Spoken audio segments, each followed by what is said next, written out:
Good morning, everybody, and ta-da! Here it is, my 1/48 scale Tamiya Pz.Kpfw III or III Ausf L.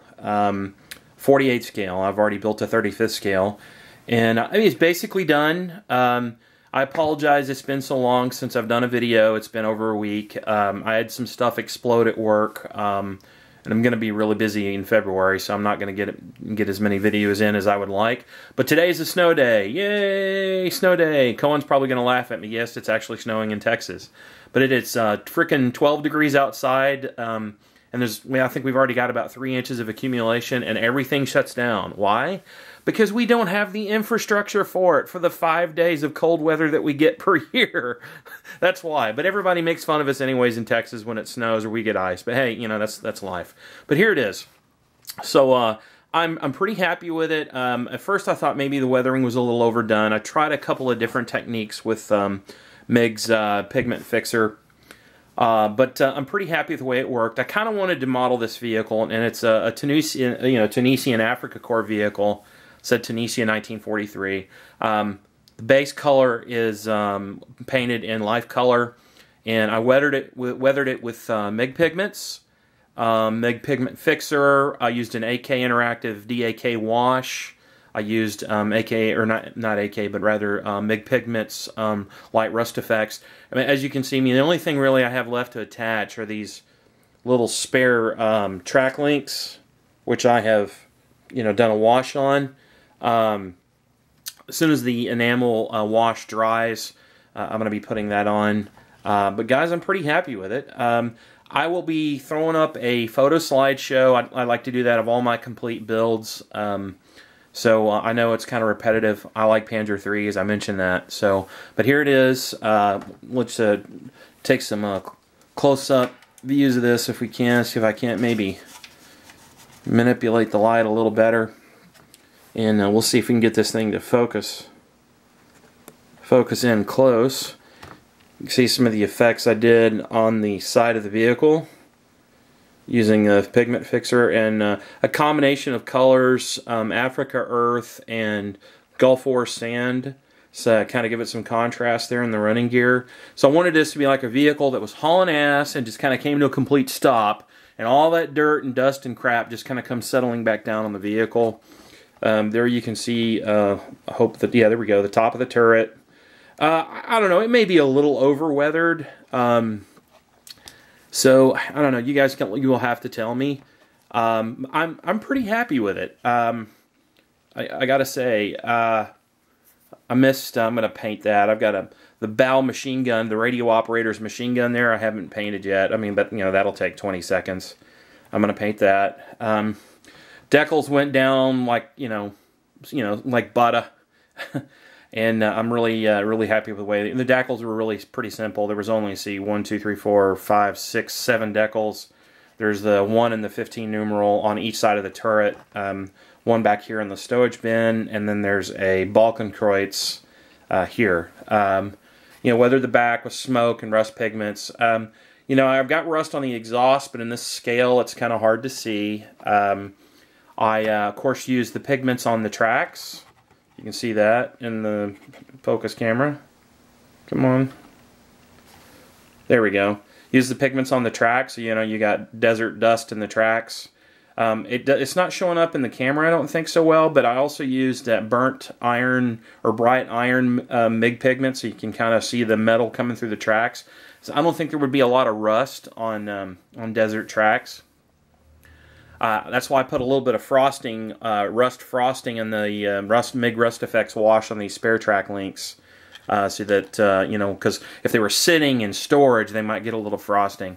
Now, I had an idea. I've never used it, but never thought I had it used before. But you can probably see here, back on the back of the vehicle where the tow cable goes, that I broke this. You probably saw it in an earlier video. I broke the tow cable. It was really tiny, thin plastic, and I have sausage fingers, as you can see. So I thought with a fairly neat way to solve that problem. And I had some lead foil or pewter foil that somebody gave me years ago, and I made a tarp. Let me show you what I'm going to do with it. It's actually got a enamel wash on it right now. that I'm going to lay over the back of the vehicle. And I'm going to side it sort of kind of, and of course I can bend it a little bit if I need to. I'm going to lay it over that will hide my broken cable. And I'll use CA glue to attach it. So I thought that was kind of cool. I painted it in, first I primed it, of course, since it was metal. See if you guys can pick that up in the camera or not. Maybe. There we go. So it's made out of lead foil, or pewter foil rather. I just cut off a piece and kind of folded it so make it kind of look like a tarp. And I painted it, first I primed it with Vallejo, and then I painted it in Vallejo canvas color, which came out of one of my Panzer colors set, so it came from the model color range. And then I used a AK Interactive wash on it. Oh, and you know, something else I've done different is, you know, I've done washes before, but I used a filter, and kind of following the instructions from one of Mig's videos. I didn't use the filter all over, I only used it in places just to kind of give some color variation. You know, but I'm pretty happy with the way the vehicle's turned out. So, like I said, I'm going to be throwing up a slideshow. I'm going to try to do it today. I don't know if I'll get to do it because there's another video I want to do. Check out the dried, you know, caked on desert crud on the bottom. I did that using Pigment Fixer. And one thing I learned about using the Pigment Fixer, and you know, I'm assuming everybody knows what I'm talking about, but for you newer guys, so what I did is, let me grab the products and I'll show you. Turn my painter here. Here it is.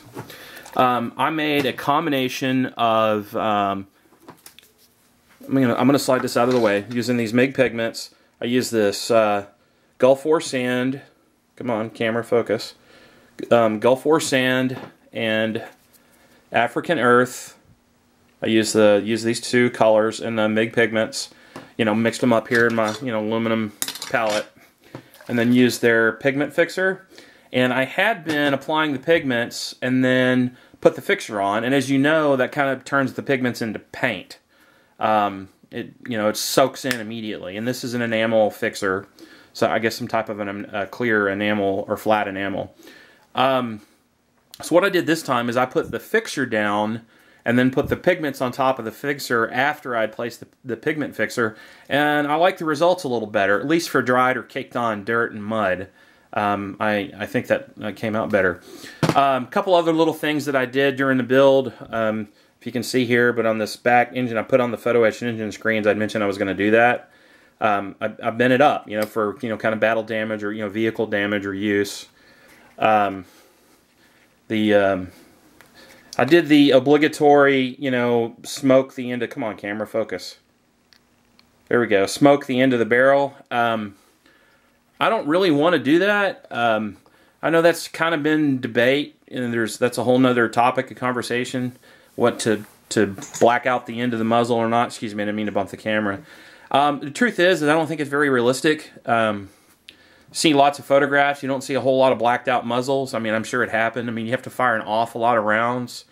You know, and even if you fired a bunch of rounds, you heat up the paint around the muzzle a lot. You might discolor the paint, but I'm not sure it would turn it black. I don't know. You guys may disagree. I don't know. It's probably a whole nother topic of, you know, for argument or discussion. But I hope you guys like it. I'm pretty happy with it. Now, I talked to Nigel. You know, he and I were kind of PMing back and forth last week. And he told me that, you know, if I wanted to, I could use this for his North Africa group build. And I might. But the only thing is, it's not fair to you guys because I had a 2-week head start.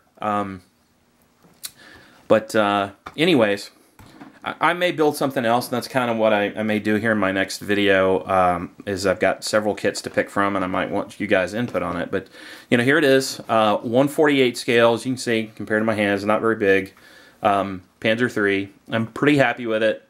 I think I keep improving every build, at least, and I'm going to glue the tarp on with some CA glue when the wash finishes drying, like I said, and these little spare track links. And I need to paint the end of that machine gun, but I mean, you know, we're talking, you know, what, 15, 20 minutes worth of work, and boom, done. And so, and then I will post a slideshow of the vehicle at some point. So, once again, everybody, thank you for watching. And oh, by the way, I'm now up well over 200 subscribers. And thanks you to the community for supporting me. And I hope everyone has a good day. See ya.